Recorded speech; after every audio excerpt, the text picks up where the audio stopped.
Welcome to the Soul Revolution Tribe podcast, where we share stories, laughs, and even a few tears, but always a good time. We are about depth and real raw sharing through soul conversations and medicine. We are learning to find ourselves again and to be an unstoppable force of nature, ready to break down the constructs and rebuild them with love and acceptance at its core. We are the new world. Welcome back to another episode of the Soul Revolution Tribe. Today I have my friend Nicole with us. Let's start out by saying who I am. In case you didn't know, my name is Jackie B. I am the host, Shamanic Soul Guide, and Remembrance Facilitator. And I have Nicole with me here today, and she is a conscious coach and mystic mentor.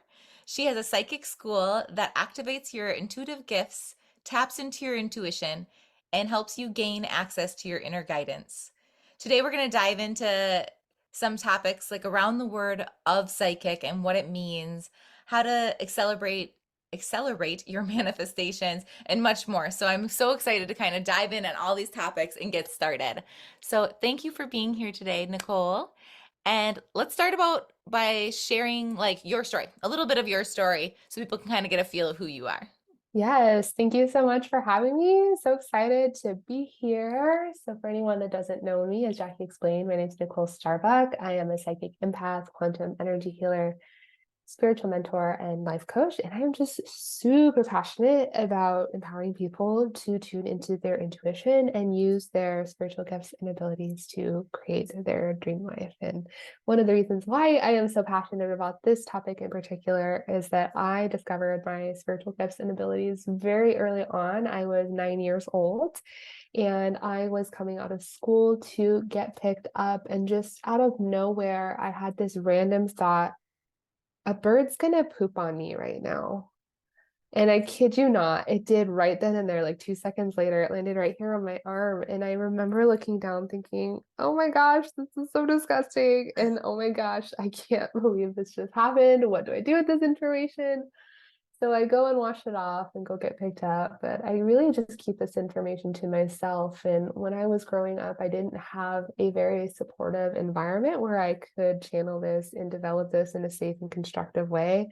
I grew up in a fairly religious household where things like this weren't really talked about. And when they were, it was under the lens of that's evil, that's witchcraft, that's demonic, that's satanic, you're talking to the devil, you worship the devil, you're going to go to hell. I'm like, oh, okay, like I don't want any of that. So let me just keep this under wraps. So I kept pushing it down, pushing it down, pushing it down.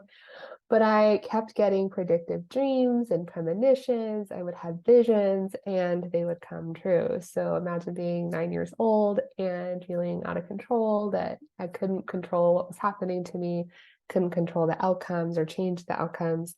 And so I just ended up having a lot of anxiety, which led to depression because I wasn't in alignment with my authentic truth. And this all led to chronic illness because I had a lot of disease or dis-ease in my physical body. And this ended up in burnout. I thought I was doing everything right, quote unquote, right, and go to school, get good grades, get a good job, and everything will be fine. But it was not fine for me. I ended up in the ER. They told me that I had had a panic attack, and they were really pushing for psychiatric medication to treat the anxiety and the depression. And I had already gone to a bunch of doctors trying to figure out chronic illness, but really what they were saying was it's all in my head, and they were trying to treat the medications for my head. And I'm thinking, oh, there has to be another way. There has to be another way. So I credit that as my first spiritual awakening. And I did personal growth and development for some time to get my mind right, get my body right. And that worked for me for several years. But then I felt like something was missing. I felt like the soul was missing, the spirit was missing. And so I was really drawn to, in my later 20s, I was really drawn to anything with the word soul in it. This actually led to joining a Facebook group called Visionary Soul, led to going to a retreat called Soul on Fire. And this was a really magical experience for me where I actually got my psychic skills opened up and reactivated. One of the facilitators there just turned to me and said, oh, you're psychic. And I thought, oh my gosh, you're not supposed to know that. That's my secret. I don't tell anybody that. And I was really scared. because of everything I had been taught, right? And I had spent 20 years hiding this, and out of nowhere, it just comes out of the blue. And that was my second spiritual awakening. And that was really my invitation to go all in my psychic studies. I started offering professional psychic readings. I got trained and certified in some different healing modalities. And I started offering professional psychic readings and healing sessions, actually replaced my day job income doing that. But the thing that I noticed with those is there were so many people coming to me that were going through the same thing that I had just gone through. They were highly sensitive, highly empathic, just didn't know what to do with all the feelings that they were experiencing. And I felt like just offering the readings or the healing sessions wasn't actually getting to the root cause, which was they have all these latent gifts wanting to come out and be developed and be shared with the world. And so that was the inspiration for the psychic school, was being able to show people how to develop these skills and abilities for themselves so they can bring it out to the world, not just rely on third-party psychics or healers, but just myself. I love that. I love that. That's all what I'm all about too, is like putting the power back into the people. Like Yeah. I always say, like, I don't want you to need me. You want me because I'm a catalyst, but you don't need me. You have all the power yourself. And so like that's why I think the empowerment part is so huge. Is like I changed my name from healer to soul guide, but specifically because I saw a pattern of people trying to say, come fix me. And I'm like, dear, you're not broken. You just need to remember who you are Yeah. and be able to step into that. And so, like, when I was using that, I would say, like, you're doing the healing.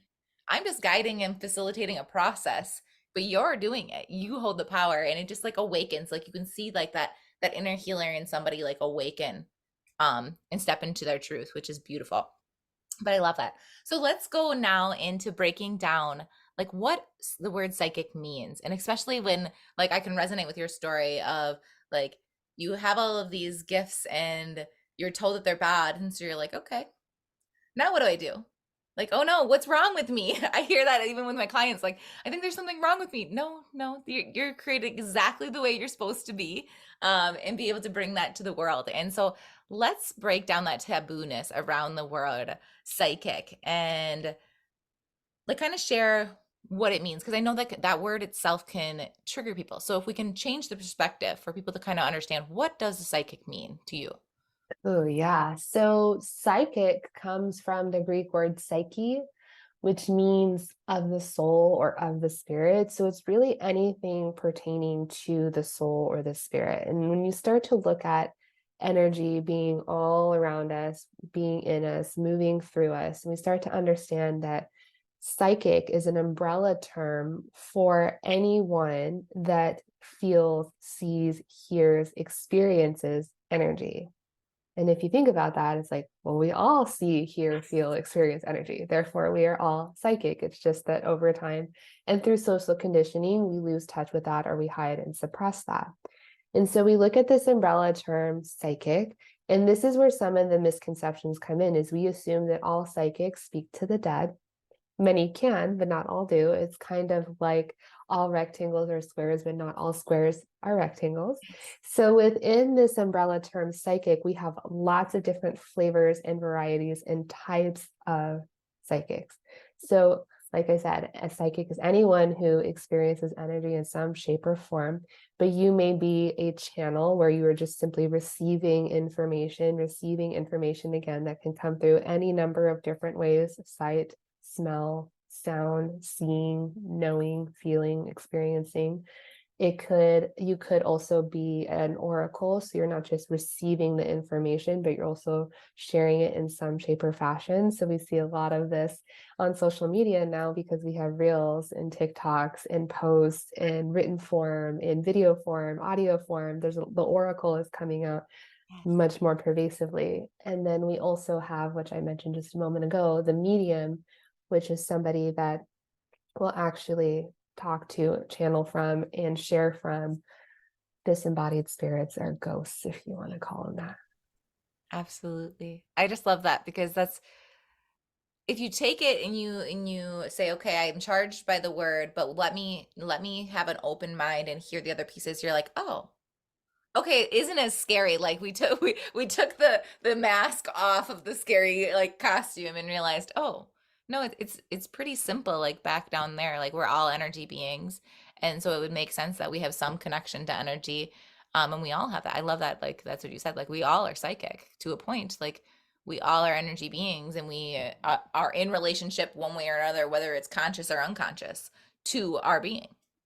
Yeah, yeah. And I would say too, if for whatever reason you've sat down and you've really taken a look at why am I feeling emotionally charged or triggered by the word psychic, and you've done all that soul inquiry and it still doesn't resonate with you, you don't have to use that word. You could use intuitive, you could use empath, you could use highly sensitive person. You just find your own, make up a word if you'd like, find your own word.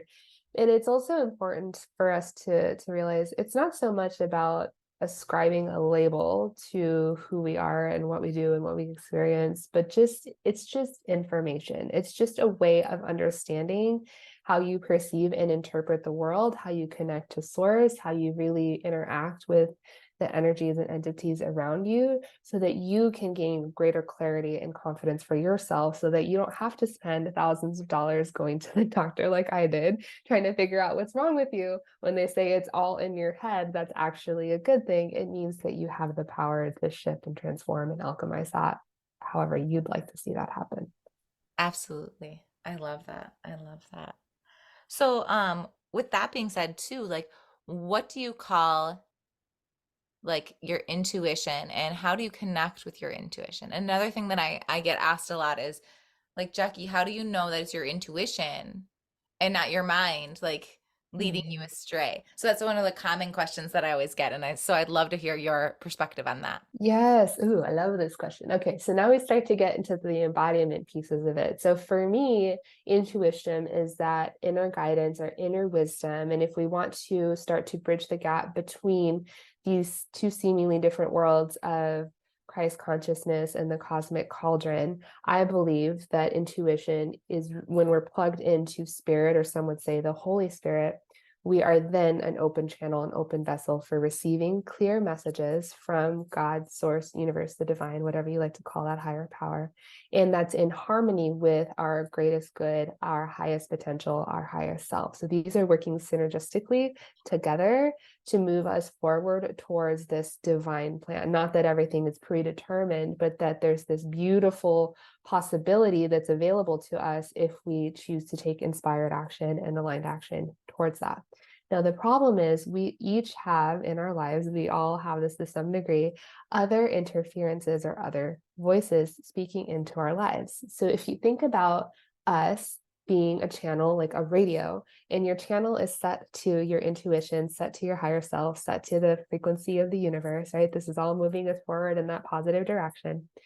If we then have also parents and ex-lovers and our spouse and partner and our kids and the TV and the news and the media and the social media and school system and religion and politics and our culture and ethnicity and all these other channels on at the same time, like many of us do, how easy or how well do you think we're actually going to hear our intuition? Exactly. I have this quote here, the quieter you become, the more you can hear. Exactly. That's exactly the same concept of Exactly. like Yes. so much noise. How do you figure out with your voice? So we have that concept. So how do you say to like tune in on that intuition frequency and kind of quiet some of the other noise? Yes, yes. So to do this, we really want to take a look at who are you? Like, who are you at a soul level, disconnecting from what you think other people need for you to be. So even disconnecting from, say, wife, mother, daughter, right? Just disconnecting. Who are you at a soul level? Why are you here? Why did your soul, your spirit decide to come here on this earth at this time? And if you're not really sure what that, why that is, then we want to look back at what brings you joy, what lights your soul on fire, what did you want to do or who did you want to be before someone came in and told you, ooh, that's not realistic, that's not practical, you need to go out and get a real job, right? Before any of that doubt was spoken into your life. So we want to tune back into what is your soul's mission? What is your life's purpose? Why are you here? And we want to bring that in with what I call core values or non-negotiables. So the top 5 things that never change, no matter what. So that would be for me, and you need to pick your own, but for me, my health, my family, my finances, improving myself, and then sharing with others. And so when you have your top 5 non-negotiables and you want to put them 1 through 5, these become a filter. And then you start to ask yourself, are these other energies and entities that I'm plugging into or that are plugging into me actually adding value to my soul's mission, my life purpose, or my core values? So you have to ask that for your parents, for your ex-lovers, for your past, for your partners, for your kids, for the TV, for the news and the media, the social media, the schools, religion, politics, culture, all of that. And if it's not adding value to number 1, number 2, number 3, number 4, number 5, or your soul's mission or life purpose, then we have this beautiful invitation to disconnect and unplug each and every single one. And then sometimes these are tough choices, right? Like we don't necessarily want to say disown our parents and cut them out of our lives completely, but you can energetically disconnect and unplug. So when I'm doing like a one-on-one session, it's actually as if you were plugged into a radio. Take your hands and plug, disconnect, disconnect, disconnect, disconnect, and set that energetic boundary. We often ground into the deep earth to pull upon that earth energy for grounding and sustenance, and then bringing our theoretical branches into the sky to tune into the cosmos, God, source, universe, the divine, and pulling in these 2 energies, because often we find we're not strong enough on our own. It's harder to say no to the people that we love. But if we don't say no when things are not in alignment, if we don't say no when things are not serving us, we end up saying yes to everybody else and no to ourselves. Absolutely. So if you can disconnect, unplug, now you have a really, really clear channel for receiving. Just like you said, the quieter you become, the more that you can hear. And then you also have that confidence and that ability to say no if it's not in alignment with this new frequency that you're tuning into. So how would you navigate for, say, you're very close to your parents, but they aren't aligning? Because like a trend that I see too, is like somebody very close and dear to them, and they love them with all their heart, but they don't allow them to be all of who they are. And so they have to be a certain thing for certain people, or compromise and sell out on themselves to make that other person happy, and work through that, breaking down that people pleasing and codependency things. Like, what do you say are some of the steps that they can start with right now, like tangible things of like, okay, now I have the awareness. I hear you, Nicole. I hear what you're saying, and I know now that I do that evaluation that I am not truly in alignment, and like that hurts my heart a little bit because I do love this person. How do I navigate that? Yeah. Oh, I feel that right here in my chest, in my heart chakra, like just the deep rooted need, desire to be loved and accepted. And you touched on it just now. It's this sort of self-perceived expectation of I need to make that other person happy. Mm-hmm. You can't make anyone else happy. Happy is a choice. You can't change or control other people. You can only control your own attitudes, your own actions, and your own behaviors. And if we are shape-shifting and changing and molding ourselves to fit someone else's idea of who we quote unquote should be, then aren't we then looking for validation from outside of ourselves? True love and true validation comes from within. So if you are looking for someone else to approve, you are someone looking for someone else to agree with you, and then equating that to validation, which is equating that to worth, then I would ask you, do you actually love and accept yourself? Yes. Because if you did, you wouldn't be looking for someone else to do that for you. And what I do in these situations, for example, my mother is highly sensitive, highly empathic, very psychic, just has chosen the more religious approach to that, and still has to this day a lot of anxiety because she hasn't learned the energetics that I have studied. And what I do is I find common ground. I find the similarities between that religious world and my esoteric world and bridge the gap. And I may adjust my terminology. So I may not use the word psychic with her. I may use the word intuitive. I may not use the word magic with her. I may use miracle. Yes. So I adjust my terminology. Like I use the word universe, I'll use the word God with her. But for me, they're the same. One and the same. Yep. One and the same. So I don't feel like I'm changing myself to quote unquote make her happy, because I've built, and it wasn't always this case, but I have over the years built up my belief in myself to know, hey, this is who I am, this is what I believe, and that's not going to change. And I know and I trust that my mom will love and accept me no matter what. But I also have social awareness to be able to adapt so that someone else can have eyes to see and ears to hear. Yes. I always say that I can speak other people's languages because that's Yes. exactly what you did. It's like, it's not that we put all these labels like human words, you know what I mean? Like it doesn't mean that the word itself can't even fully encompass the energetics behind it. So for me, like you said, like if I'm talking to more of my religious family, like they're like, Jackie, do you worship the devil? Because you keep saying source and divine and things like that. And I said, because the word God is very triggering to some people. That doesn't mean that I don't believe in God. Like that's not what it means. It's just it's a word that you identify with, but not everybody can relate to that. So I use universal words, but when I'm talking to you one on one, then I can speak your language that you understand. I can take the concepts here and break it down for you, and that's just one of my gifts, to be able to speak everybody's language. And because I think that's important, because in order to make a true relationship with somebody, you have to meet at each other's level, right? Like if I all of a sudden start talking above somebody and like talking down to them or things like that, like that's not a healthy relationship. I wouldn't want to be in a relationship with somebody that's always talking down like they're better than me, or like I'm wrong. Like it's not about right or wrong at the end of the day. And that's how I do with all my relationships. It's coming from that love aspect of, I'm on my journey, you're on your journey. And that's beautiful. And we're all going to have these lessons that come in life, and we don't always have to see eye to eye. And that's beautiful. That's part of life, because we're not meant to be cookie cutter versions of each other. We're meant to be 100% who we are. And having that like unconditional love means exactly that, without conditions. I love you without conditions. That doesn't mean that I need to have everybody in my inner circle and have that inner access to me. Like there's healthy boundaries around that as well. But it's knowing that and giving everybody a chance, and not, I'm pushing you away because you believe this, I don't believe this, and like, you know what I mean? That judgment. It's stepping from the judgment, but also using your gift of discernment to say, okay, this is your beliefs, and I'm totally okay with that, because that's your belief. That I'm not here to control your belief. I'm not here to change you, just like I don't want you to change me. And so going through life, when we realize, okay, if we're trying to change somebody else, that means there's something inside.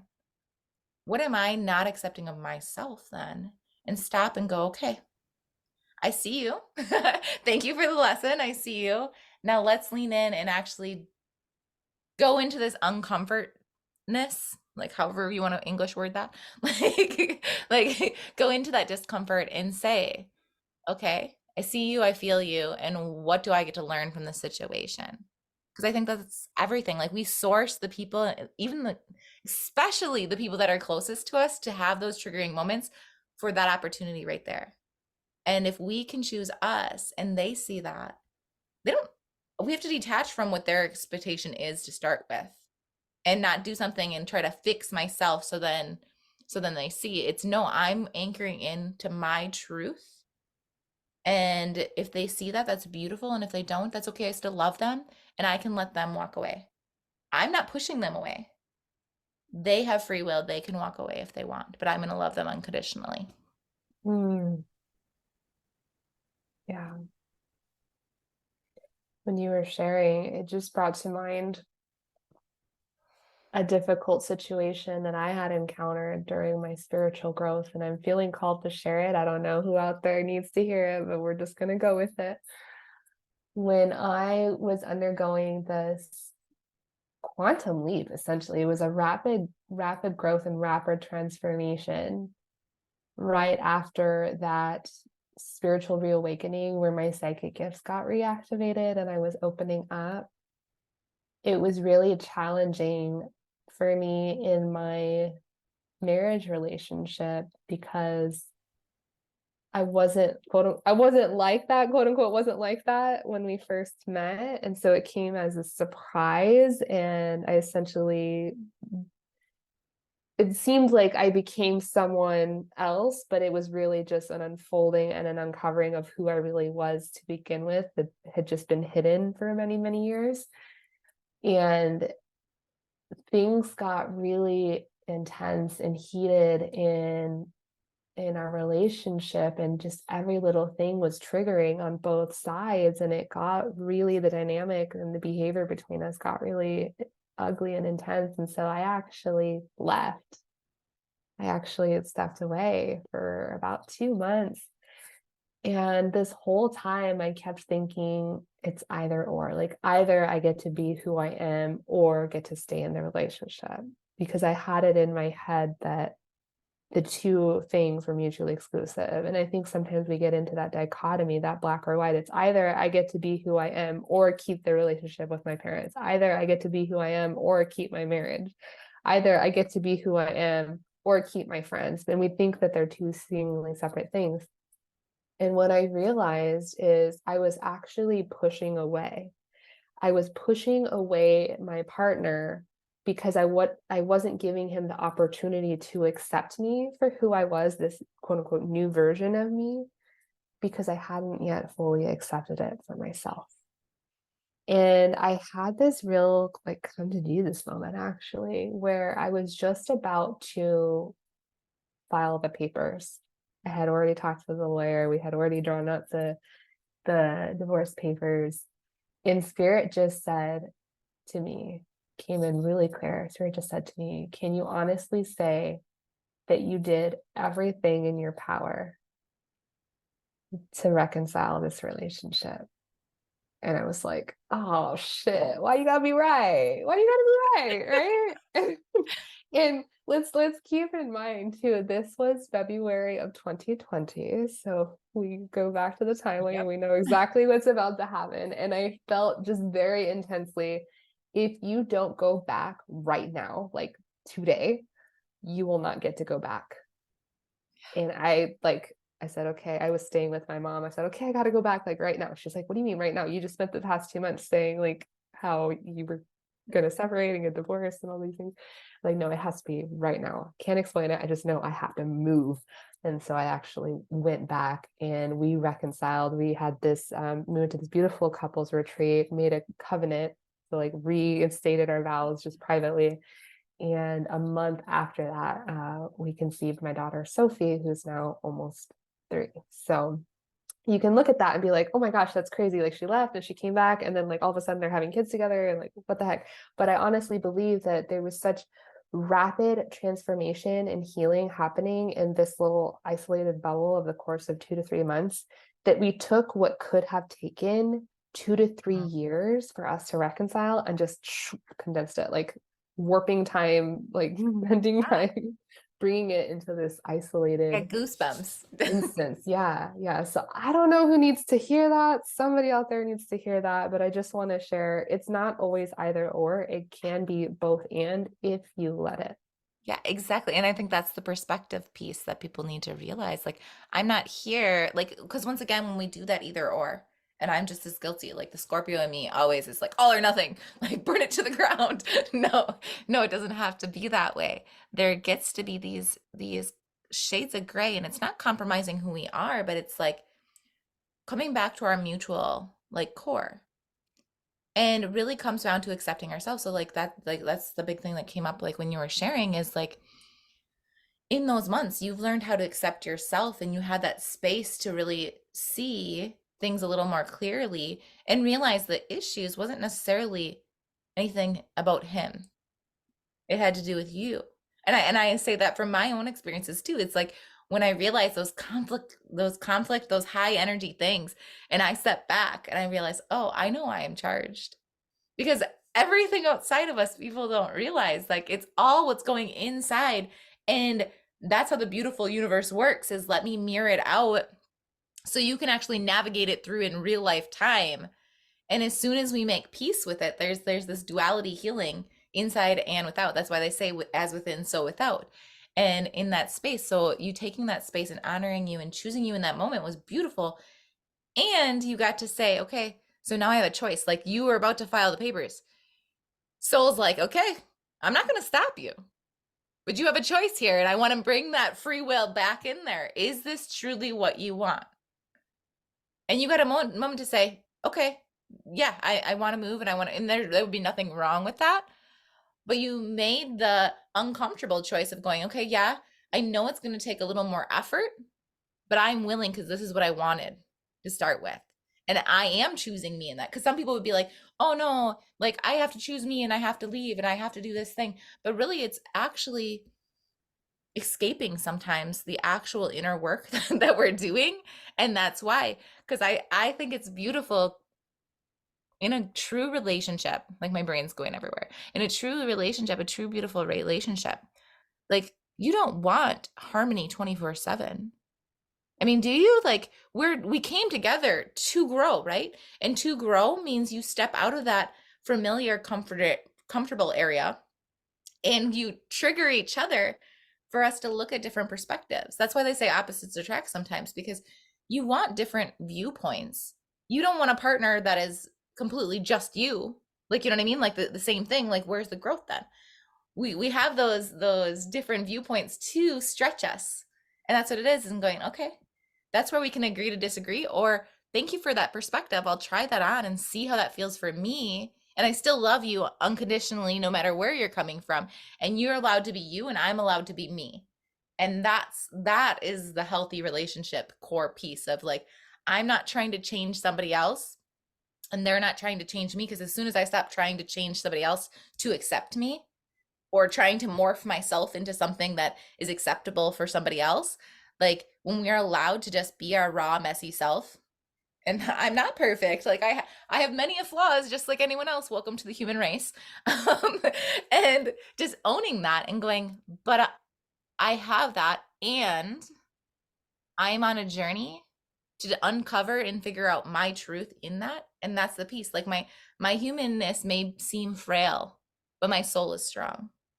And so I have to navigate through all of that. And me doing that is permission slips. Not that anyone needs permission slips, but it's permission slip to somebody else going, okay, I see that, and I can pave my way too. Yeah. Yeah, so good. It makes me think too, even now, our relationship keeps growing, keeps evolving, and it's almost like we're completely different people and completely different people many times over, because over the years, as you grow and evolve, the dynamic shift and change. And I caught myself holding myself back in a lot of ways, because there's that fear of, well, if I keep learning and growing, I'm running too far ahead, and he's not going to catch up. Right. So let me hold myself back Yep. to make sure he's still coming with me. And I realized that his journey is his journey, my journey is my journey. But what I've also found is the more that I continue this spiritual growth and development, my own personal journey of ascension and enlightenment, I've found that what I'm willing to tolerate in a relationship changes, Absolutely. because my own self-respect has grown and improved. And it's like setting the bar, like the bar gets raised, the standards get raised. And then it's the invitation to either meet and exceed that or not. And it's not that, oh, I just have these high expectations. It's, oh, actually, what I was putting up with before was not okay. Yeah. And so now this is what needs to happen. And if in a relationship, the partner is willing to see that. And we say willing to see that because sometimes it's just like you said, can you speak your partner's language for them to have eyes to see and ears to hear? Not, you need to do this and you need to do that. But like, can you look at it like, hey, do you remember when we got married and we said that we wanted to create this beautiful family and this relationship based on openness and honesty? Yeah, I want that. Okay. It just feels like sometimes when I bring things to your attention, you want to withdraw because it's emotionally triggering for you. And I just want to know where that's coming from. It's not my intention to hurt you but I just feel like there's some wounding there. Maybe it's from childhood, like did something happen to where you feel like people can't address things with, and so you start to have that openness and curiosity. So I would say, to anyone that's like struggling with the relationship stuff, one, it happens, you're not alone. And two, it's just finding that approach to where you can get that easing in to be able to start to have these kinds of conversations. Not that they're easy, but they're definitely worthwhile. And then if your partner's like, oh, I don't want to talk about that, forget you, and like consistently is not meeting the bare minimum standard for a civil and respectful relationship, then that is when you have to take a step back and decide, what is it that you actually want? Do you want to continue investing time and energy in a person, in a situation? Again, going back to the core values, is this actually serving you? Is this for your greatest good? Is there a lesson here that we're supposed to learn? Or are you just putting up with something out of fear of being alone? Yeah. Well, I think it also pulls us right back to that conversation like that I wanted to talk about manifestation, because you hit a beautiful point. Sometimes what we're going on in our inner world, we manifest, right? So if we're manifesting like in our inner world, we're not respecting or honoring or trusting or anything of ourselves. Sometimes we call in people to mirror that for us so then we can open our eyes and go, oh, you're right. I haven't been treating myself that way. And that's why I'm giving the permission slip for you to treat me that way. It really has nothing to do with them.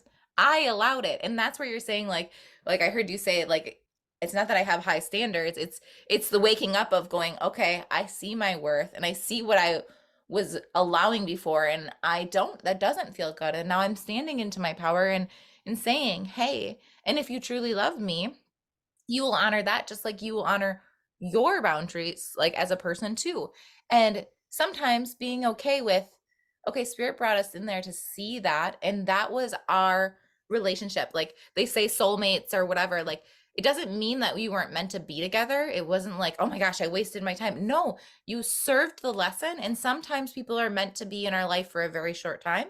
Sometimes they're meant to be in a very long time. And that's not even just romantic relationships, that's friendships and everything. It's all to help us evolve and grow and step into the person that we were always meant to be if we so choose it. But we need to source those situations. So it's sitting going, okay, has this relationship hit its mature date? Can we go, instead of letting it rot, you know what I mean? Like, can we go and go, okay, we agree to disagree, and I think we lived out our term, and I love you enough that I can let you go if that's where you choose. And if they choose that they want to be on the same like agreements, because if we don't have the same like core values, we don't have the same, what is that, like mutual understanding piece, like the foundation doesn't, I mean, the relationship doesn't have that strong foundation anymore. And that's okay. It's okay to let foundations crumble so they can be rebuilt. That's the whole death, life, birth cycle. Like that's the whole point in saying it's okay. It's okay to let go, and knowing and trusting that they get to be happier now because they'll source somebody that can be that energetic match that they desire. Just like then I open the space to bring in somebody that truly loves me the way I want to be loved as well. Yeah, exactly. Beautifully said. I love that.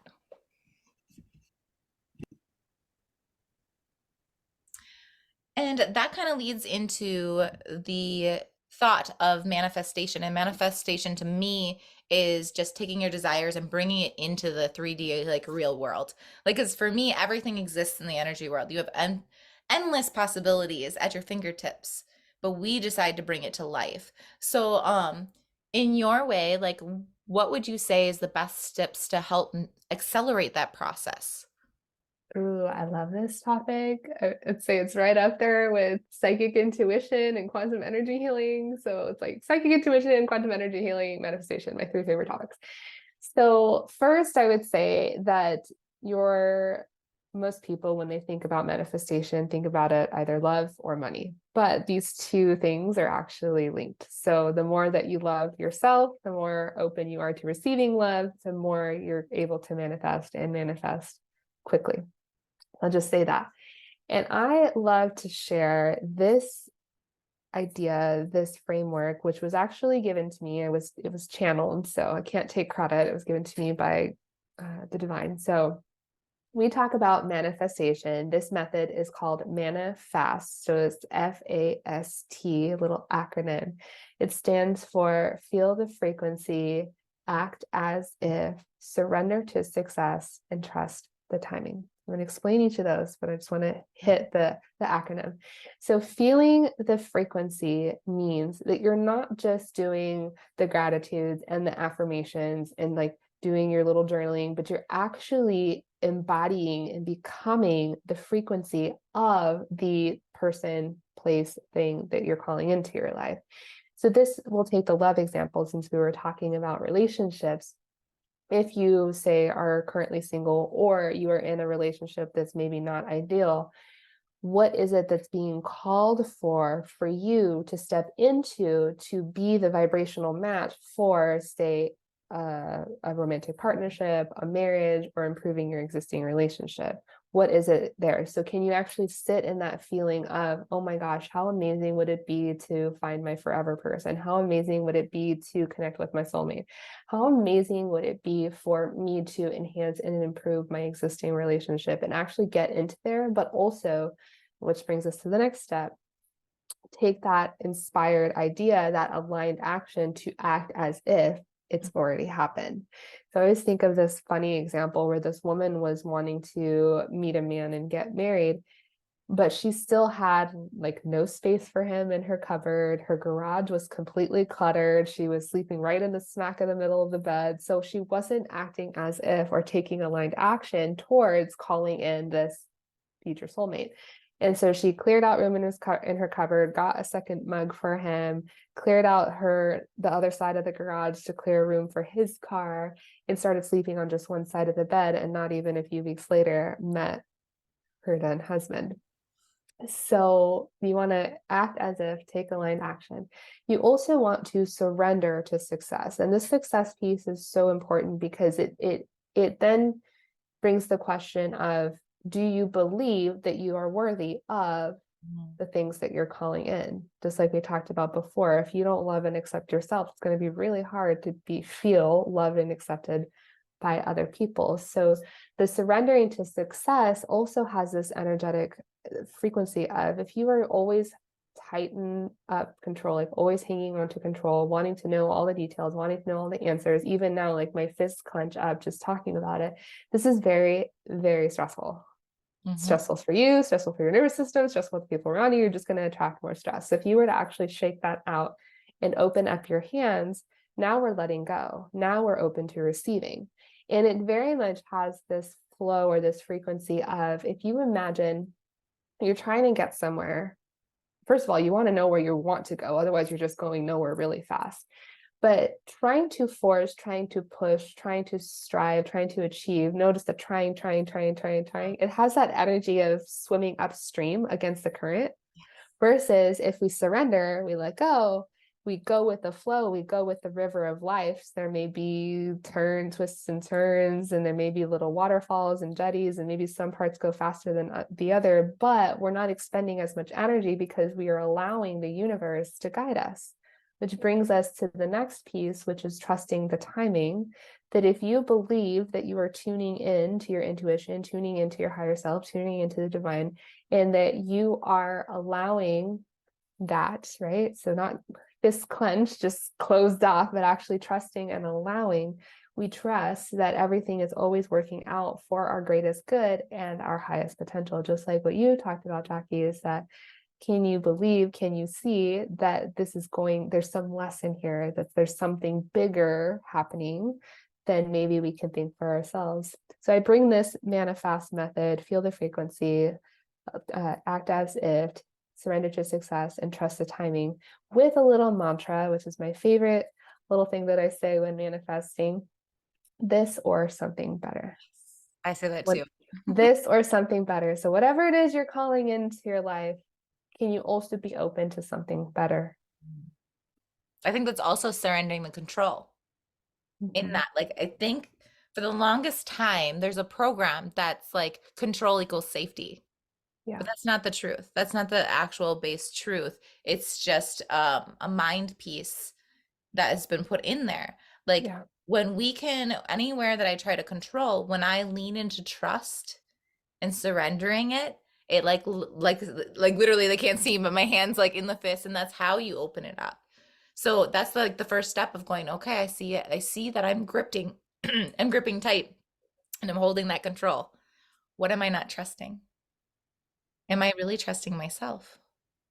Do I believe that I am capable of doing this? And if I'm not, then I get to love on myself and see, okay, what do you need from me, that part of myself, to learn and accept and move forward with me, because I don't want to leave you behind. I want you to be part of me because you are part of me. So I'm not denying that anymore. What do you need from me so we can move together? And I think that piece is what people say, like blocks. You block yourself. Like there's no, the universe is never blocking you. Like I don't believe that. Like there's some times where we're trying to fight the current, like we were saying, floating with the current, and we're trying to go the other opposite direction, and realizing when we finally like let go, it's like we had to go around this corner because something even bigger and better is waiting for you. And like that's why I say this or something better, because that leaves room for spirit to help unfold, because spirit knows my heart more than I do sometimes. Like like as my mind knows my heart, you know what I mean? Like my mind has its own agenda. That's why my big mantra is the soul leads, the body guides, the mind aligns. And so that it's like the three parts, like the mind and the emotions kind of go in the human part of us is the mind, and the mind's supposed to align, but sometimes it jumps in and tries to its job is to help keep us safe, right? So it tries to jump in and to really keep them like, okay, so the soul has the bigger picture, the mind only has certain pieces based on the information it's given, right? So for me, when that statement of this or something better is like, okay, the mind has created this picture, but the mind only has so much. The soul knows more. So this or something better. Whatever is meant to be is meant to be. It's just this is the vision I'm holding. And knowing if some pieces need to sub out to make it even more amazing that my mind can wrap around, I am totally open for that. Mm. Can you say that again, what you just said about the soul, the heart, and the mind? Yes. So my mantra that I share, that actually came through spirit myself too, that I channeled, is the soul leads, the body guides, and the Mhm. mind aligns. Mm. So for me, it's like the soul is that North Star. Like it has that aim, you know the direction, that's the sole purpose, like you feel it in everything that you are. And then the body is like the roadmap. It's the guiding you. And you may hit those little tender spots or little bumps in the road, right? And that just means like, okay, I get to lean into that. I get to navigate through that terrain. And the mind is like our co-pilot.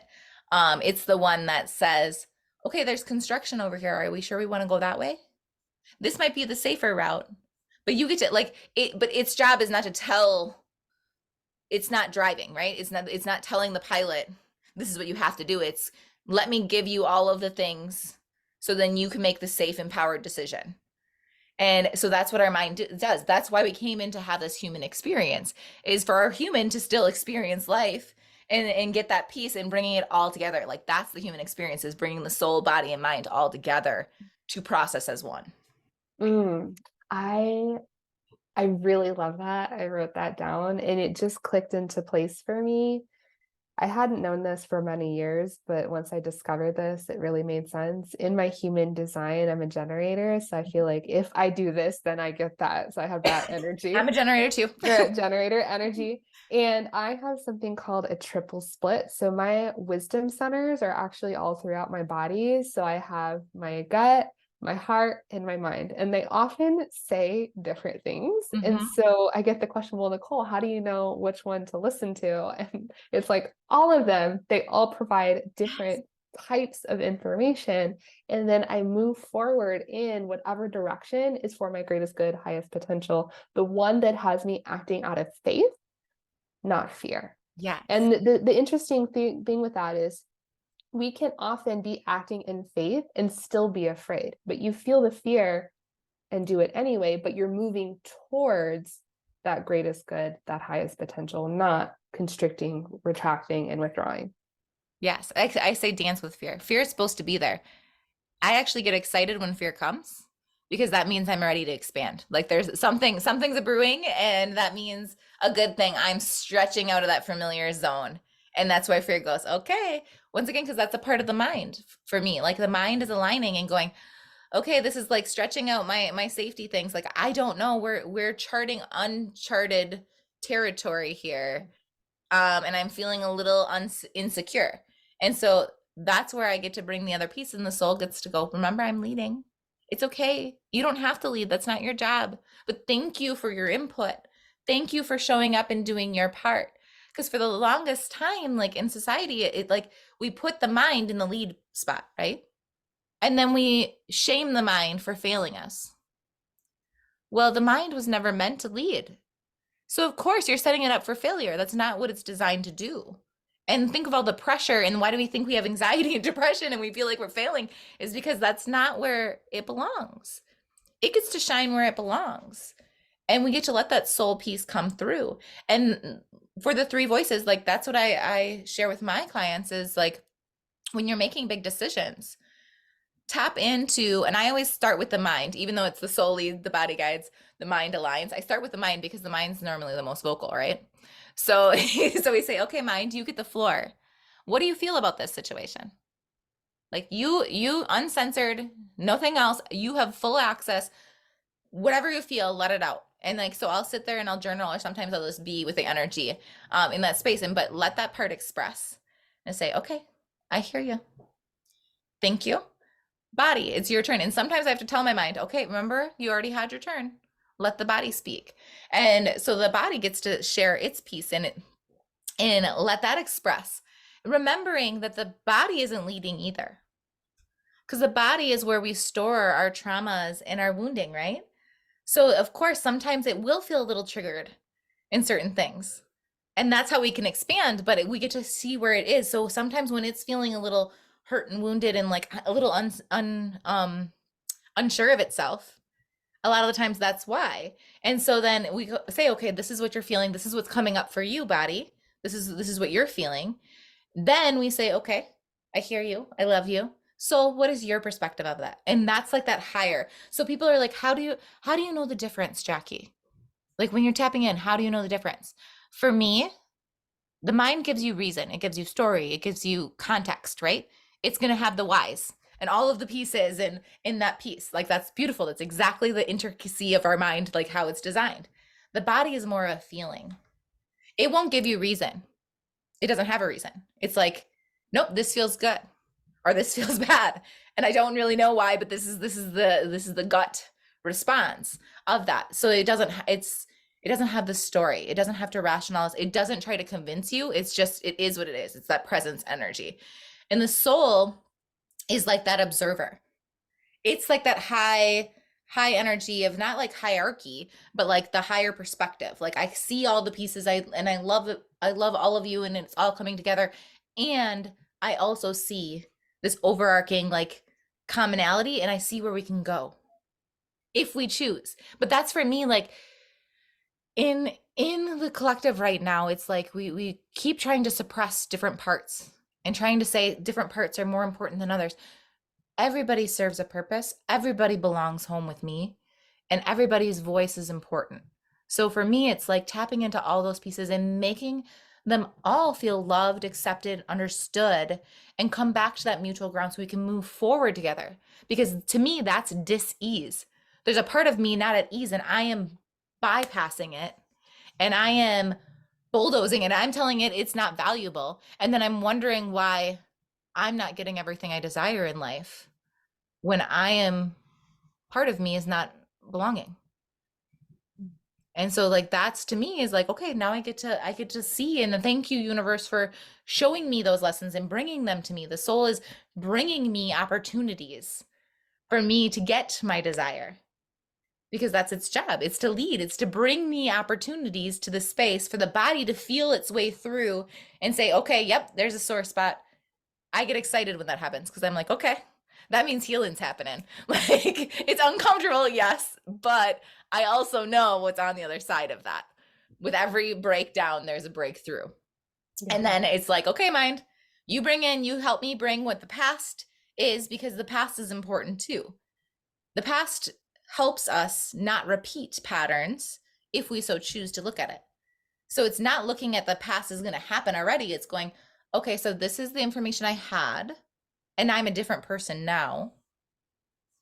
And not that it's better or worse or anything like that. It's like, now I have different sets of energy and different understanding. Now I can put all the pieces, all the perspectives. I get to make an informed, empowered decision moving forward. Exactly. And that's like my passion. That's what I'm all about, is helping people tap into that and really remembering who they are, what they desire to create, and that there is no rules. You can throw the rule book out because you're carving your own path, and knowing that there's going to be mistakes, there's going to be failures, there's going to be tumbles, if you want to call them that. But they're all to help navigate, because you're literally in the jungle paving your own way. It takes a little more effort.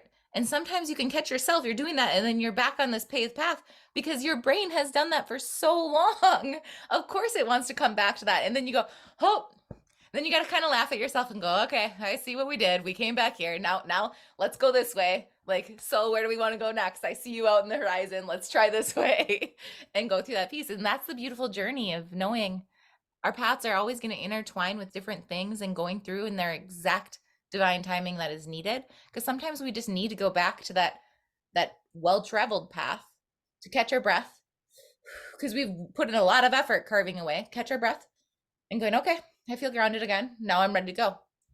And that's what it is. That's the journey of life. There is no wrong. Everything is unfolding exactly the way it gets to be, because we're creating it. Exactly. Oh, love it. Love it so much.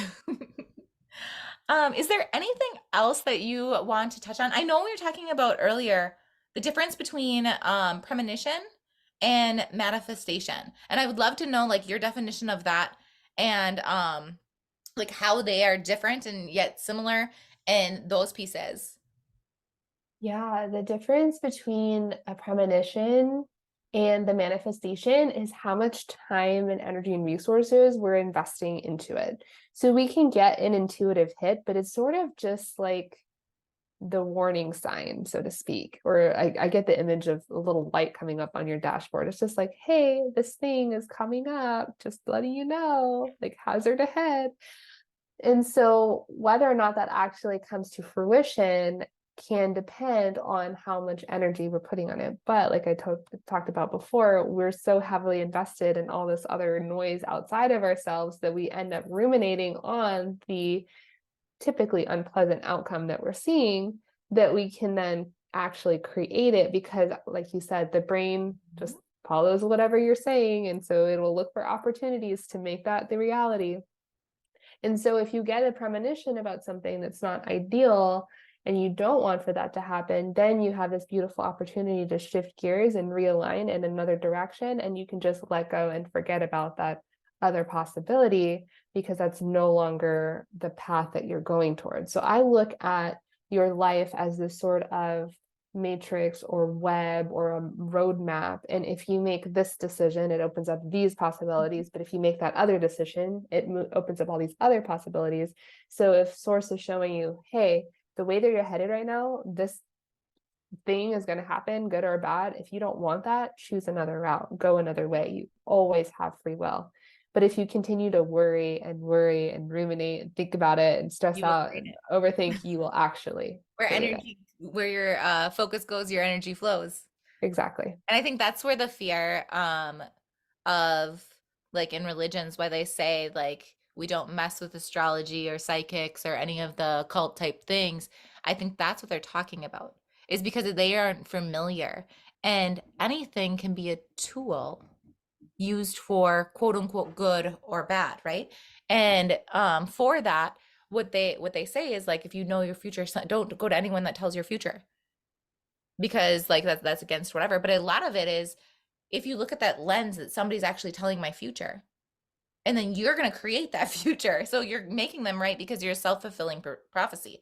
For me, it's like, no one can tell my future because I have unlimited timelines that I can go on. With every choice I make, I'm shifting timelines. And so they may see one possibility for me, and it may be a beautiful possibility, but I have free will to say, okay, so I can add that to my vision if I want. Thank you for showing me those possibilities and those doorways that are allowed, like that I can go down. But if I don't, I can go, okay, thanks for that, but I'm choosing differently, and I'm okay with that. But I think back when those parts were written, like that they didn't have that wasn't like the theme, you know what I mean? And a lot of people were led astray. So it's like, what do? Okay, we're just going to say, let's not even mess with it. But in that, like now that we are more, not that we're, I don't like saying more awakened, but you know what I mean? Like we have all the like different pieces that we have the ability, and we always have, but I think more people do, that we can use our discernment to say, okay, this doesn't feel right, or it does feel right, and I'm in charge and I can't screw up. That's like, I can't stress that enough to people. Like there's no such thing as a complete failure or a complete mistake. Like you're exactly on the divine path that you're meant to be, and that's why you came into this life. You came into this life to make mistakes and learn and grow. Without the mistakes, like we wouldn't be able to process. And it's not even a mistake if you look at it. You learned not, or a way not to get what you desired. Like it's not that you, so like I think it was Thomas Edison that said, like, I learned 1,000 ways how to not make a light bulb before I made a light bulb. Like, but if you look at it that way, it's like, it's not really a failure or a mistake. You're still creating, you're still learning, and it still gives you a gift and a frame of reference if you so choose it that way. It's all in our perspective. And for me, like I'm in a place now where I'm like, I want to honor all of life and everything life has to bring to me. So everything is a gift. Even when it doesn't feel like it. Even when I'm crying because of these things, but knowing, once again, leaning into a breakdown equals a breakthrough if I so choose it. It doesn't have to, like a big mantra of mine is like, the end is not the end. It's just a beginning. And so whenever I hit those points, like when I had my thyroid cancer scare, that's what I told myself. This is not the end. This is just the beginning. And that's what I did. And I made it through that chapter. And that, like, it was just that, a chapter. And so we have that power. Oh, so good. I loved everything about our conversations.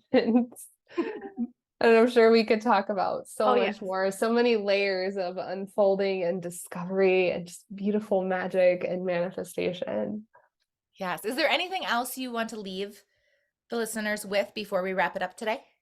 Yeah, the only other thing that's coming through, and I tend to say this a lot, but it doesn't make it any less true, is you already have the answers. The answers are inside of you. It's just a matter of whether or not you're listening and you're willing and ready to take that inspired idea, that aligned action towards your manifestation. So right. So beautiful. Well, thank you so much for your time today. And I am so excited to hear what everybody has to say about this and what comes up for them during listening to this episode. So I will have in the show notes how to get into Nicole's world and reach out to her. And I'm sure she, just like me, if you are inspired by anything or you have questions, please reach out to both of us and make those connections, because we love bringing more people into our world and supporting in any way we can. Thank you so much for having me. Thank you.